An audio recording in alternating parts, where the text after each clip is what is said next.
Com grande alegria nós queremos receber neste momento. Estará ministrando a palavra de Deus para nós nesta noite o pastor Sóstenes, todos de pé.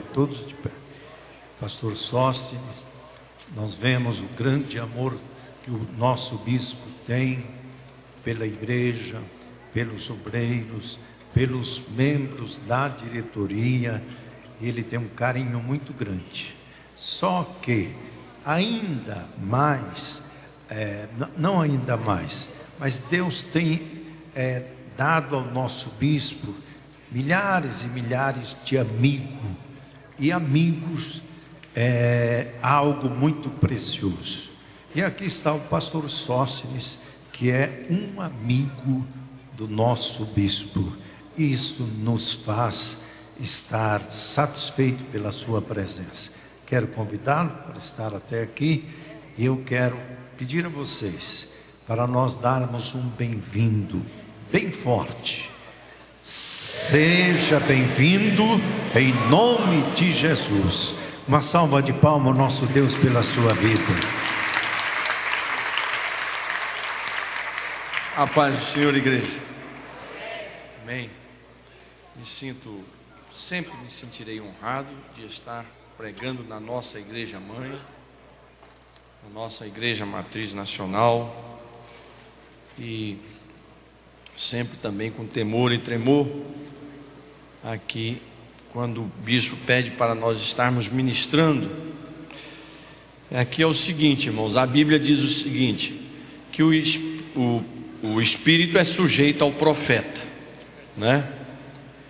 Então, aqui eu controlo mais o Espírito do que quando eu estou em Bangu, né? Que aqui já tem o pastor da igreja, além de ser o nosso bispo, nosso líder geral. Também quero louvar a Deus pela vida de vocês, os pastores das congregações, todos são amigos nossos, né? Cada um de vocês, pastor João, pastor Marcos Santana e tantos outros, tudo amigo pessoal da gente. E eu sempre agradeço a Deus pelo carinho que vocês sempre nos recebem. Também a diretoria dessa igreja, que sempre nos recebe com muito carinho. Ao pastor Dirceu, ao pastor Aparecido, dois homens de Deus, dois companheiros do bispo Primaz, do bispo Samuel, do bispo Abner, desde os primórdios, né?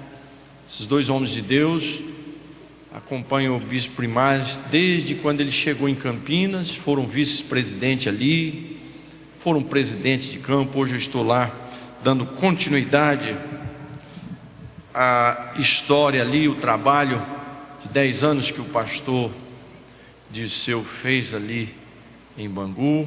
Nós estamos lá trabalhando para dar continuidade. O pastor Dirceu, um grande amigo, no meu casamento aqui, ele estava aí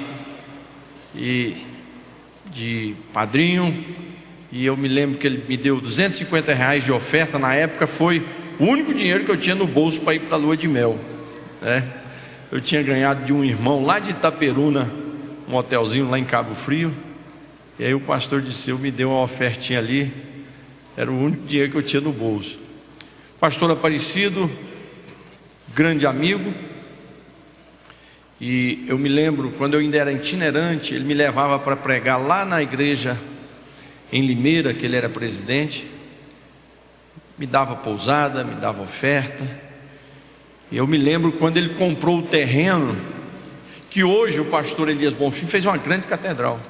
Eu me lembro quando o pastor Aparecido comprou aquele terreno, aí eu terminei de pregar ali, e a gente ia lá para a casa dele para almoçar, jantar. Aí ele me levou lá no terreno, me mostrou o terreno, e hoje a semente que ele lançou virou uma catedral, né? Então, um homem de Deus, é um companheiro que vocês têm aqui, tenha certeza, é um companheiro, é um amigo que vocês têm aqui para trabalhar aqui. Já trabalhou no Rio muitos anos, né? Fez um grande trabalho em Goitacazes, e hoje está aqui com vocês. E a gente fica feliz porque A gente sabe, irmãos, a peleja do nosso bispo não é fácil. Sua esposa, a bispa Marvi, às vezes a gente mesmo aconselha eles a viajarem, porque senão não chega aos 70, não chega aos 80 de jeito nenhum. Porque eu sempre falo para eles, eu falo, olha, o meu trabalho é de Sulacap a Santíssimo.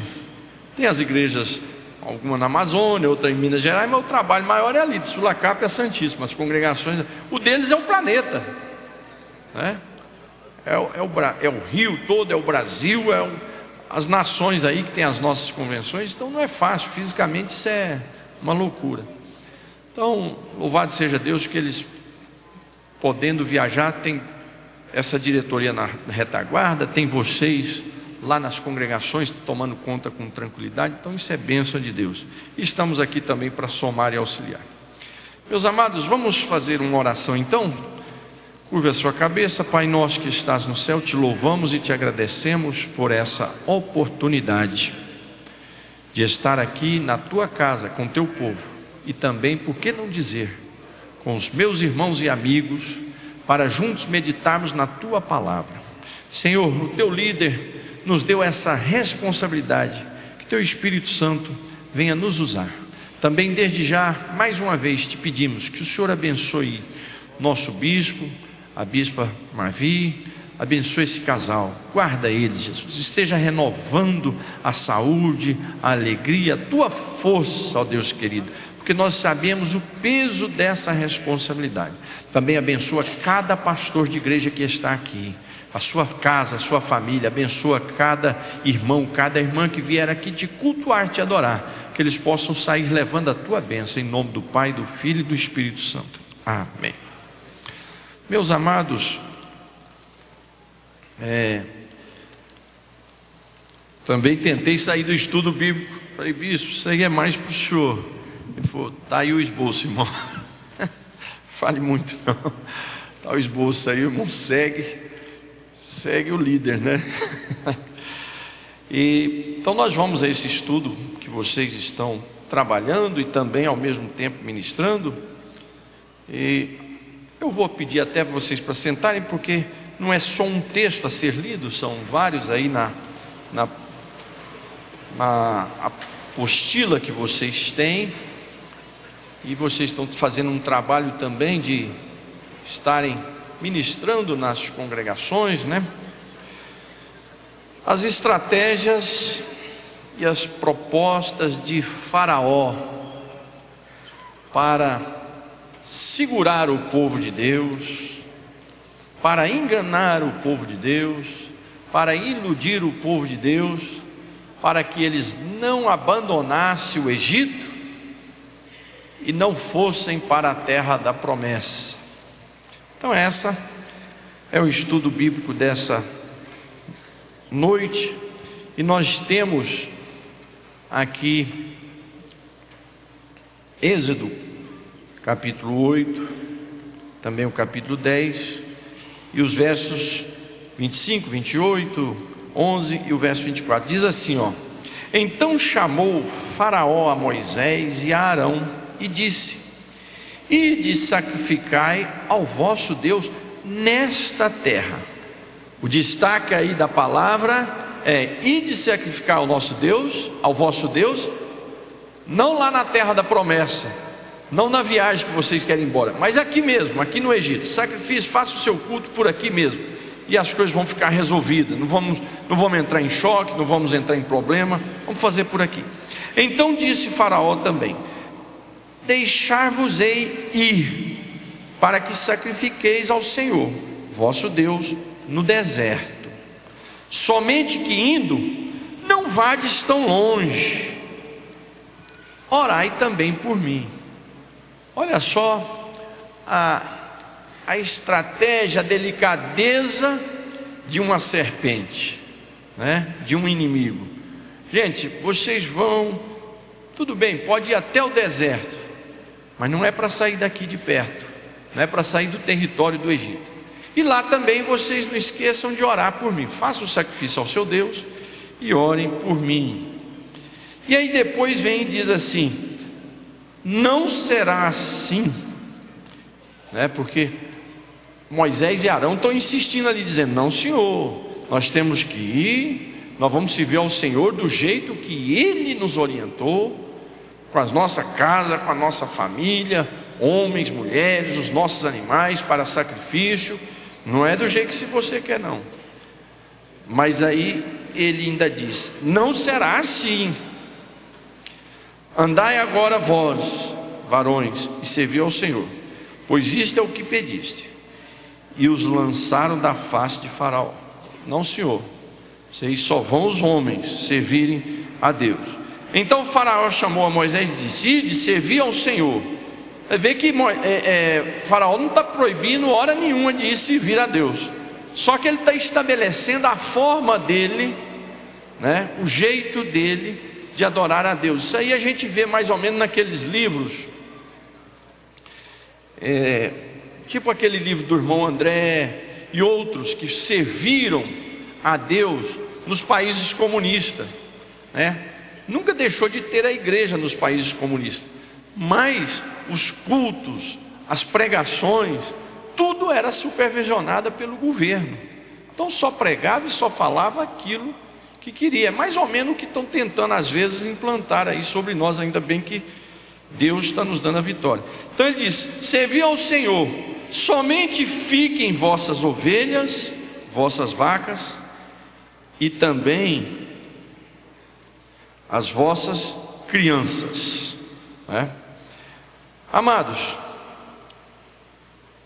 durante a nossa caminhada, essa tipologia bíblica do povo de Israel no Egito, essa saída para o Egito, o batismo pelo Mar Vermelho, a jornada pelo deserto, chegar na terra da promessa, os que não conseguiram chegar, que ficaram, e os que conseguiram chegar, e a conquista da terra da promessa, tudo isso é uma tipologia bíblica da vida cristã.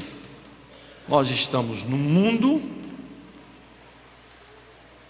no Egito, aonde oferece pratos variados para nos seduzir, ao mesmo tempo nos amarram. E o nosso desafio de ir para a terra da promessa, nos desembaraçarmos desse mundo e caminharmos para a terra da promessa. Tudo isso nós vamos ter grandes desafios e vamos enfrentar inimigos. Faraó é um símbolo de Satanás na Bíblia, né? Nós vamos ter esse desafio diário, fora os próprios perseguidores que surgem a cada dia. Então Faraó usa de estratégias.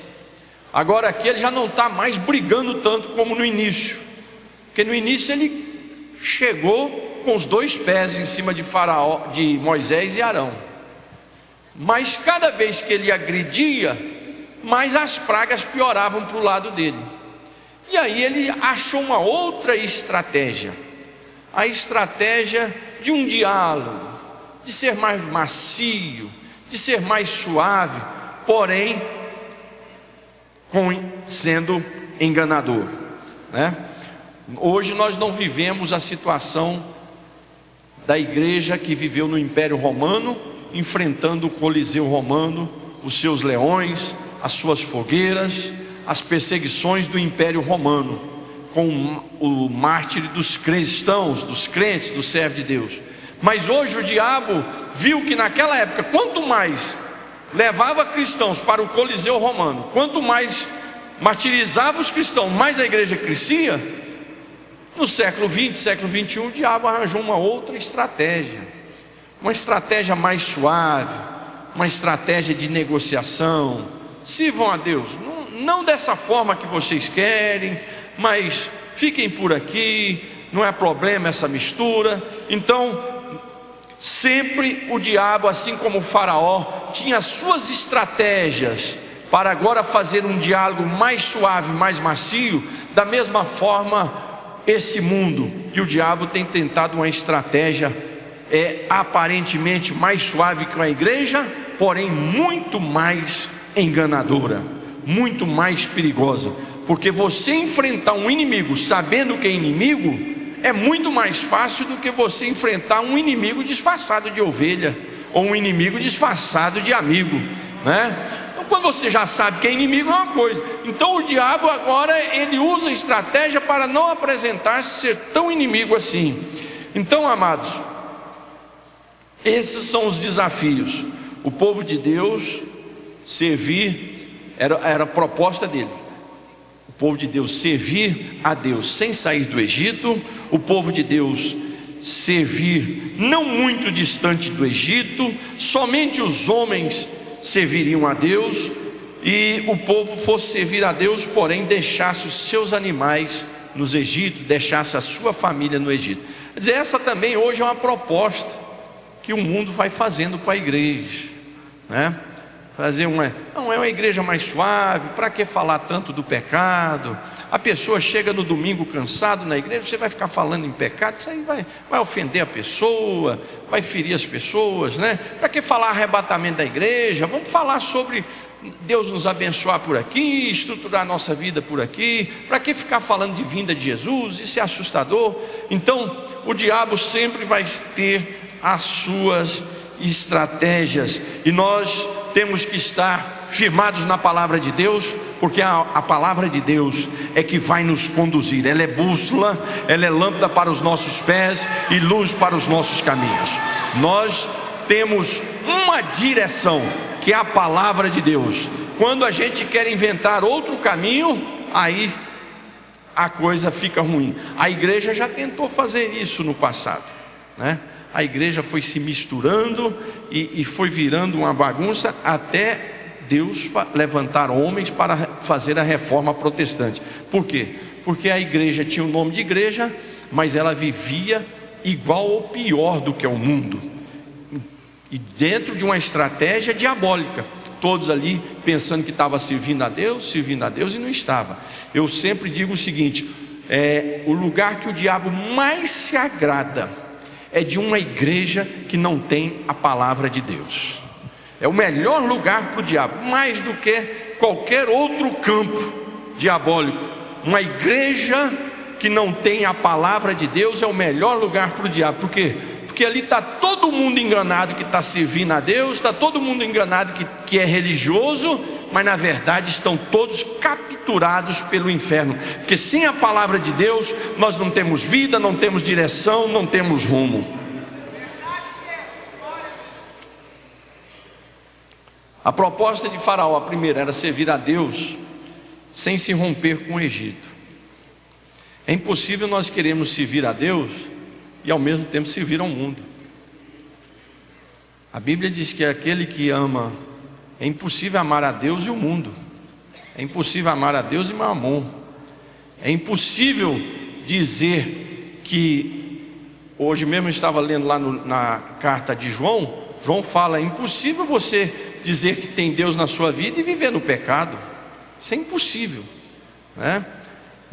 Não, mas nos tempos modernos o pecado não tem, muitas coisas se atualizaram, né? Mas aquilo que é relacionado à doutrina, a pecado, por exemplo, que é uma doutrina, isso não atualizou. É igual orar. Orar sempre a gente vai estar para falar com Deus é de joelho. Isso não vai modernizar. A gente vai tendo modernização, tecnologia, uma série de coisas, mas tem coisas que não vão mudar, né? Para orar você tem que dobrar o joelho e falar com Deus, chorar aos pés dele, se arrepender, pedir a sua misericórdia. Para você vencer na vida, você tem que dobrar o seu joelho e falar com Deus. Então, servir a Deus sem romper com o Egito, isso é uma ilusão. Infelizmente, dentro da igreja tem muitos cristãos que querem servir a Deus e Mamon, querem servir a Deus e o diabo. Deus é bom e o diabo não é tão ruim, né? E caminha numa linha perigosíssima, muito perigosa. Uma certa vez eu aconselhei uma jovem na nossa igreja que eu dirigia, era uma igreja pequena, e essa moça sempre estava na igreja, mas ao mesmo tempo vivia na igreja, queria trabalhar. Quando era qualquer festividade ela estava ali ajudando tudo, mas ao mesmo tempo ela vivia uma vida muito torta no mundo, muito torta mesmo, assim, de alguns escândalos, e aquilo trazia um problema para mim na igreja. E um dia, passado um tempo, eu insistindo para ver se Deus agia, porque a gente tem que trabalhar, em primeiro lugar, com a misericórdia, mas foi indo, chegou um dia, o escândalo que ela trazia era muito pior do que o que ela ajudava. Um dia eu a chamei, falei: olha, eu queria te dar um conselho. Qual é o conselho, pastor? Eu falei: você precisa ir para o mundo, você precisa se desviar, você precisa sumir da igreja, ir lá para o mundo, pecar muito e se afundar no pecado. Mas que isso, pastor? Eu nunca ouvi um conselho desse. Eu falei: olha, irmã, eu estou te dizendo pelo Espírito. Sabe por quê?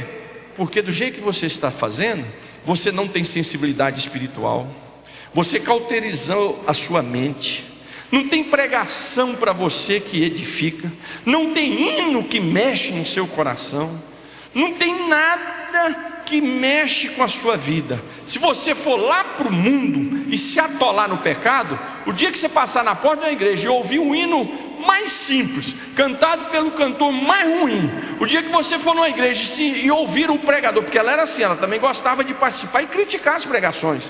Falei: o dia que você estiver lá atolado no mundo, você vai ouvir um pregador pregando o texto errado, a mensagem errada, mas você vai sentir poder, porque você vai criar sensibilidade.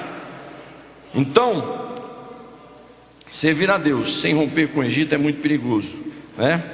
Isso vai trazer um problema muito sério. Vocês podem ir, mas não vão tão longe. Sirvam a Deus aqui no Egito. Essa é uma proposta do diabo para os dias atuais.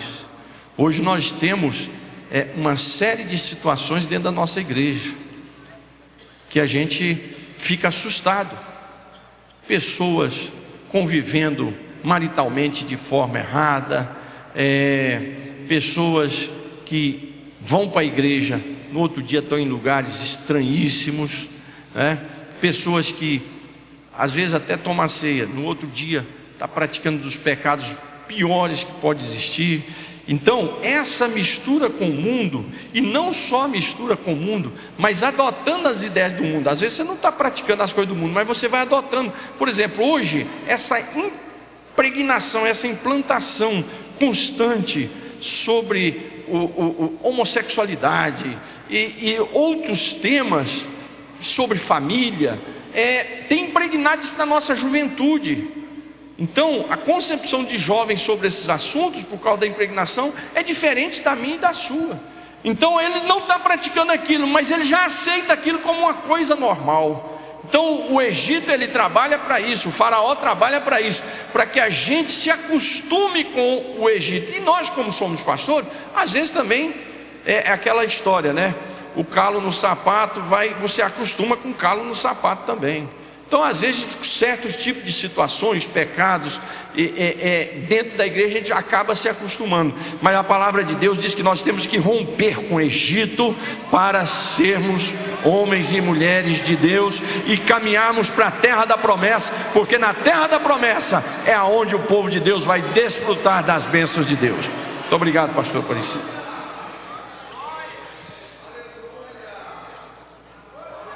Servir a Deus conforme as orientações de Deus.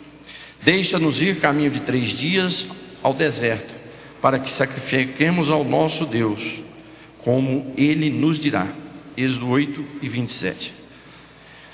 Não sirvamos a Deus como outros sugerem, ou como nós achamos, mas de acordo com as ordenanças dEle, conforme os princípios bíblicos. Hoje um grande problema também que nós enfrentamos é querer servir a Deus de acordo com o que eu acho. Por exemplo, hoje está tendo muito uma situação seguinte: a pessoa servir a Deus sem ir para a igreja. Não preciso.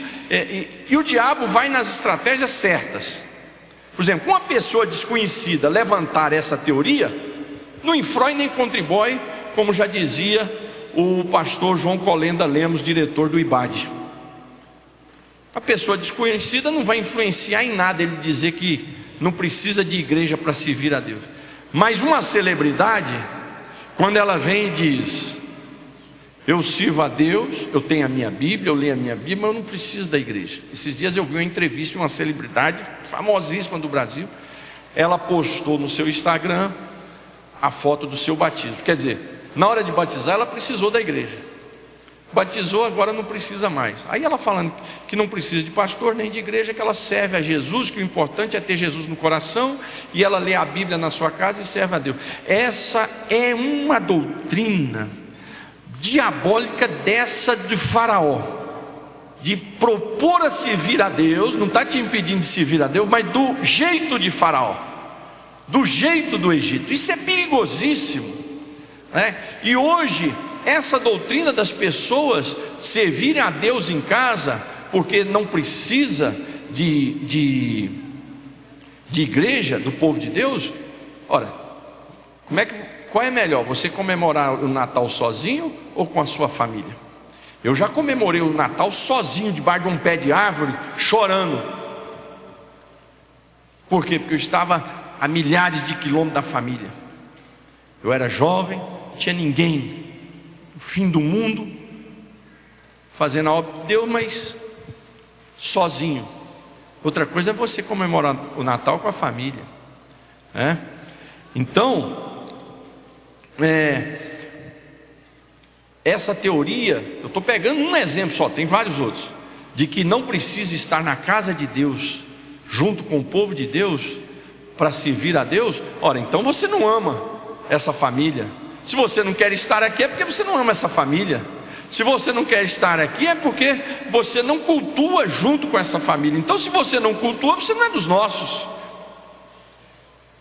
E esses dias uma parente minha me ligou, ela está afastada da igreja, e eu falei para ela: você precisa procurar uma igreja aí na cidade que você está, uma grande cidade aqui do Brasil. Você precisa procurar uma igreja aí na cidade, porque você precisa servir a Deus. Você foi filho de pastor, tudo, e você precisa pôr em ordem a sua vida com Jesus. Você já está com 50 anos, está na hora de pôr a vida em ordem. Não, mas sabe o que aconteceu? Aqui na minha loja, o pastor fulano, um pastor muito conhecido, chegou e falou para mim: por que você não vai para a igreja? Eu falei para ele: pastor, mas qual igreja aqui nessa cidade que poderia eu me adaptar? Aí ela me disse que o pastor ficou pensando, falou: realmente aqui não tem nenhuma igreja que você vai se adaptar. Aí eu falei para ela, olha, dois motivos aí: ou ele quis livrar os pastores de você, ou o diabo usou ele para te iludir, porque é impossível numa cidade de 2 milhões de habitantes não ter uma igreja que você caiba lá dentro. Então não entre por esse caminho, não entre por esse caminho, vá servir a Deus. Um braseiro com várias brasas, enquanto estão juntas, elas estão vermelhas e aquecidas, mas se você tirar uma daquelas brasas e colocar no local sozinho, ela vai ficar vermelha e quente por alguns minutos, mas daqui a algumas horas ela já é fria e fácil de ser dominada. Assim também somos nós. Se nós quisermos estarmos vivos, aquecidos, temos que estar juntos. Se nós ficarmos sozinhos, por um período nós vamos servir a Deus, daqui a pouco fica facinho para o diabo nos pegar e jogar para lá e para cá. Então, servir a Deus conforme as orientações de Deus, e não conforme o que o mundo impõe. E não só o mundo, o grande perigo é nós mesmos, a gente começar a estabelecer as nossas formas de servir a Deus. Eu acho, quando a gente começa a cair no achismo, eu acho que eu posso fazer assim, eu acho que eu posso fazer aquilo outro. Isso é mas um grande perigo, porque nós temos que servir a Deus não pelo que eu acho, não pelo que eu penso, não pelo que o mundo diz, não porque um amigo meu pensa ou faz, ou porque deu certo para alguém aparentemente. Nós temos que servir a Deus conforme a palavra de Deus nos orienta, nos ensina. Faraó estava propondo uma forma de servir a Deus, mas Moisés disse: não, senhor, nós temos que servir a Deus e vamos para o deserto, porque lá ele nos dirá a forma que nós vamos sacrificar e adorar. Servir a Deus sem romper com o Egito, é um perigo. Não há necessidade de envolver todos na adoração. Essa foi outra proposta de Faraó. Vem cá, para quê? Para que você levar sua família toda, os animais, tudo para fazer culto, rapaz? Isso é uma canseira. Vocês vão aqui perto, continuam aqui no Egito, né? Não precisa. É mais ou menos aquela irmã, aquele irmão que vem para a igreja, aquele pai que vem para a igreja e eles vêm sempre só. Não, eu indo lá, eu busco a bênção para minha esposa e para os meus filhos. Ora, quando é uma situação de trabalho, um está no serviço, o outro, é uma coisa. Agora, você assumir essa responsabilidade, está errado, né? O culto a Deus é com toda a família, juntando a família. A escola dominical, quantos aqui foram criados desde novinho na escola dominical? Eu. Quantos aqui passaram pela EBF quando era criança e adolescente? Olha quantas pessoas, eu também passei. Ora, isso era resultado de quê? Dos nossos pais dizendo: não, não é só eu que vou para a casa do Senhor, não é só eu que vou adorar, mas somos todos juntos. O Faraó fez uma proposta suave. Não, vai só vocês, rapaz, para que cansar? Vai levar sua esposa, vai ter trabalho, vai levar seus filhos, vai ser difícil, são crianças, pode dar uma desinteria, pode pegar uma doença, você vai levar os seus animais, vai dar mais canseiro. Quer dizer, a proposta do Egito e de Faraó, aparentemente, interessante, mas não era verdadeira, não era verdadeira. Não será assim: andai agora vós, varões, vai vocês só servir a Deus. Amados, as propostas do diabo nos dias atuais não são de nos jogar no Coliseu Romano, não são do martírio, morte em praças públicas, mas são essa leveza satânica para nos desviar do caminho do Senhor, para nos iludir, eu vou na igreja, mas eu não preciso ler a Bíblia. Eu vou na igreja, eu ouço uma palavra lá, já está bom. Os irmãos lá oram por mim. Não, Senhor, você tem que assumir a sua responsabilidade. Eu tenho que assumir a minha responsabilidade de servir a Deus e orar. Por exemplo, irmãos, eu estou terminando esse mês a minha 34ª leitura da Bíblia. Essa leitura da Bíblia que eu faço não é para pregar na igreja. Essa é para ver se eu consigo chegar no céu. Porque já dizia o pastor Gesiel Gomes, teremos 3 grandes surpresas quando chegarmos no céu. Uma, nós vamos encontrar pessoas que nós não imaginávamos que estavam lá e vão estar. A segunda surpresa de chegar no céu é que nós não vamos encontrar pessoas que nós esperávamos encontrar e não vão estar. E a maior das surpresas é nós mesmos ter chegado. Então, eu não posso ficar na confiança que só o pastor está orando por mim, que só a pregação do pastor. Não, aqui é uma orientação, mas você tem que assumir a sua responsabilidade. Você com a palavra de Deus, você com a oração, o seu relacionamento com Deus, a sua comunhão com Deus. Eu como pastor, nós como pastores, nós orientamos, mas essa comunhão é individual, é de cada um de nós servindo ao Senhor. Amém? As crianças também devem participar. Faraó queria impedir as crianças. Veja como o diabo é estratégico. Hoje há uma estratégia em cima exatamente das nossas crianças, com doutrinas diabólicas, para quando eles crescerem, eles estejam vacinados para não receber a palavra de Deus como ela é. O pastor vai pregar, ele já vai estar mais jovem, adolescente, mas foi doutrinado durante esse período com a doutrinas diabólicas lá na escola, pelos professores. E aí ele vai dizer: não é exatamente como o pastor está falando. Então o diabo sempre trabalhou para atingir as crianças. Quantas crianças Herodes mandou matar? Né? Quantas crianças Faraó mandou matar? Sempre o diabo teve uma estratégia para destruir as crianças. E veja como as crianças têm valor para Deus. Samuel foi para a casa de Deus quando era criança. Os discípulos se tentaram impedir das crianças chegarem em Jesus. Jesus disse: não, Senhor, deixa que eles venham, porque dos tais é o reino do céu. E a Bíblia diz que eles abraçou cada uma delas e impôs as mãos sobre cada uma delas e a abençoou. Então, as crianças também servindo a Deus, é a esposa, é a família, é tudo que nós temos, Deus nos deu para servir ao nosso Senhor, né? E nessa que eu estava falando, cada um quer servir a Deus do jeito que acha que tem que servir. Não é como a igreja orienta, não é como o pastor orienta. A Bíblia já está um pouquinho ultrapassada, alguns textos não estão contextualizados. Isso é um laço do diabo. Aconteceu com um homem de Deus cair nesse laço, de servir a Deus do jeito que ele queria. E a Bíblia conta a história de Davi. Olha só, Davi que foi profeta, foi sacerdote e foi rei. Davi, na sua empolgação espiritual, ele decidiu trazer a arca do Senhor. Aí ele estava lá no palácio e falou: gente, Deus já me deu tanta vitória. Olha só, a ideia e o objetivo de Davi era certíssima, mas a forma era completamente errada. E Davi disse: gente, nós estamos aqui morando em palácio, Deus me deu vitória contra os filisteus, contra os inimigos, e a arca do Senhor está lá na tenda, num lugarzinho humilde. Vamos trazer para cá e vamos fazer um local para ela especial. A ideia era boa, mas a forma era errada. E ele pegou os amigos que estavam ali reunidos e foram lá buscar a arca, da forma dele, do jeito dele.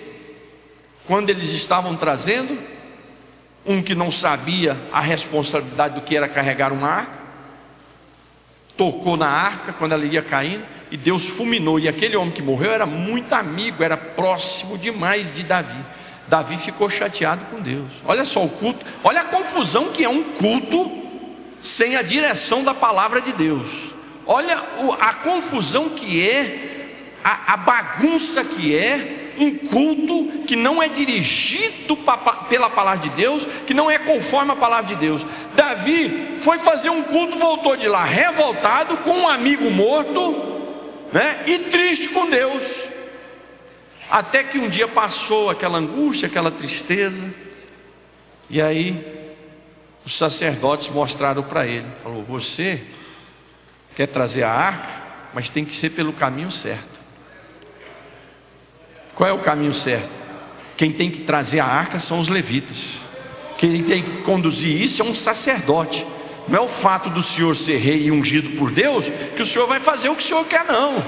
Quem tem que mexer com isso aí, quem toca em arca, quem pega em arca, quem conduz a arca são os levitas, e quem vai na frente ali conduzindo e orientando é o sacerdote. Aí o culto vai sair conforme Deus transmitiu para Moisés. E assim Davi foi. E aí os levitas trouxeram a arca conforme recomendado pela palavra de Deus, os sacerdotes conduzindo na frente dos levitas, e aí Deus confirmou aquele culto e aquela adoração.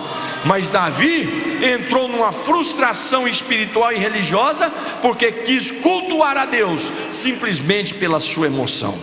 Então, amados, isso é um grande exemplo, que nós não devemos servir a Deus conforme nós achamos, pelo achismo, mas segundo a palavra de Deus. E por último, não há necessidade de envolver os bens na adoração a Deus. Olha essa proposta do faraó: gente, para que vocês vão mexer com gado e levar as vacas de vocês para servir a Deus? Deus não precisa disso não, pai.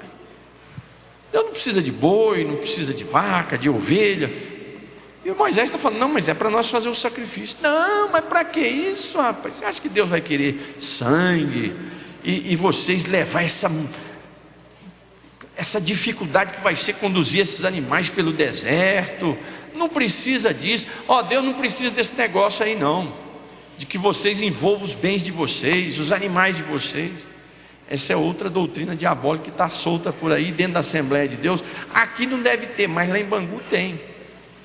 Irmãos que acham que não precisa dar dízimo, né? Nós estamos construindo lá uma grande igreja, pela misericórdia de Deus, um terreno que o pastor Neuto comprou, o pastor Disseu pagou, e agora a responsabilidade ficou para nós construirmos. Estamos lá construindo. Tem irmãos lá que a gente faz as campanhas, tem irmãos antigos, muita gente cooperando, servindo, fazendo sacrifício tremendo, né? Mas tem muitos antigos que eu sei, nunca deram um centavo. Mas a hora que estiver pronto, ele vai querer o lugar dele, vai desfrutar do ar-condicionado, vai ouvir o coralzão cantando, vai ouvir a pregação, ele vai querer tudo ali, mas não dá um centavo. Não precisa disso, Deus já está cuidando, a obra de Deus, Deus vai fazendo o seu milagre. Isso é uma conversa fiada. O pastor Disseu hoje falou aqui sobre o envolvimento nosso com as finanças diante de Deus, o que Deus faz de milagre e que Deus prospera. Em compensação, existe aqueles que são fiéis a Deus. Eu dei um exemplo agora, mas domingo eu cheguei, sempre eu fico domingo o dia todo, vou cedo com a família lá para Bangu e fico o dia todo, só vou embora depois do culto. Mas esse domingo era dia dos pais, eu peguei minha família e fomos lá no meu pai almoçar com ele. Quando eu cheguei era 5h30, tinha um irmão lá no estacionamento do meu carro me esperando. Quando eu desci, ele já veio sorridente e disse: pastor, estou trazendo aqui R$400, porque essa semana Deus fez um milagre nas minhas finanças e eu vim aqui trazer o dinheiro para cooperar com a construção. Olha só isso. Ora, o diabo propõe nós não servirmos a Deus com os nossos bens, com a nossa economia, mas aqueles que servem a Deus com os bens e com a economia, Deus tem promessa de vitória. Olha o que diz aqui, abra aí por favor, e aqui eu termino com a leitura desse versículo. Olha o que diz aí, Provérbios 3, verso 9 e 10. Olha só, nesses dois versículos há duas explicações: o que é dar oferta e qual é o resultado disso. Provérbios 3, verso 9 e 10 diz assim, ó, vamos todos juntos ler? 1, 2, 3. Honra.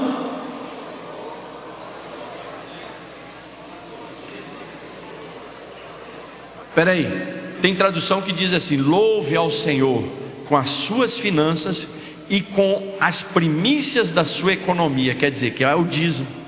E aí qual é o resultado quando eu honro, quando eu louvo, quando eu adoro o Senhor com os meus bens? Aquilo que Faraó propôs. Não precisa de você usar os seus bens, a sua fazenda, a sua economia para adorar a Deus. Olha a diferença. Aqui está dizendo que se eu adorar a Deus, se eu honrar, se eu louvar a Deus com as minhas finanças, qual é o resultado? Versículo 10, o que diz?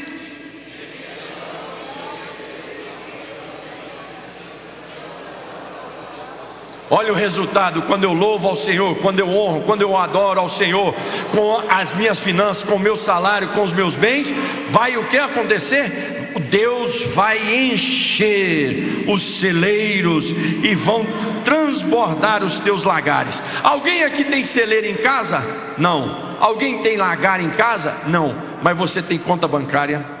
Você tem um armário ali debaixo da pia, aonde você coloca as coisas. Você tem uma despensa. Você tem uma carteira onde põe o dinheiro. Aqui está dizendo que quando nós honramos o Senhor, Deus vai encher a sua carteira, vai abençoar a sua conta bancária, vai abençoar o seu armário onde você reserva a sua alimentação. Deus vai multiplicar as bênçãos na sua vida.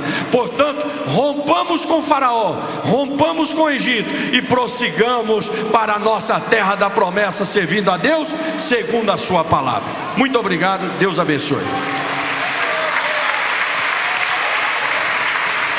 Mais forte. Aleluia.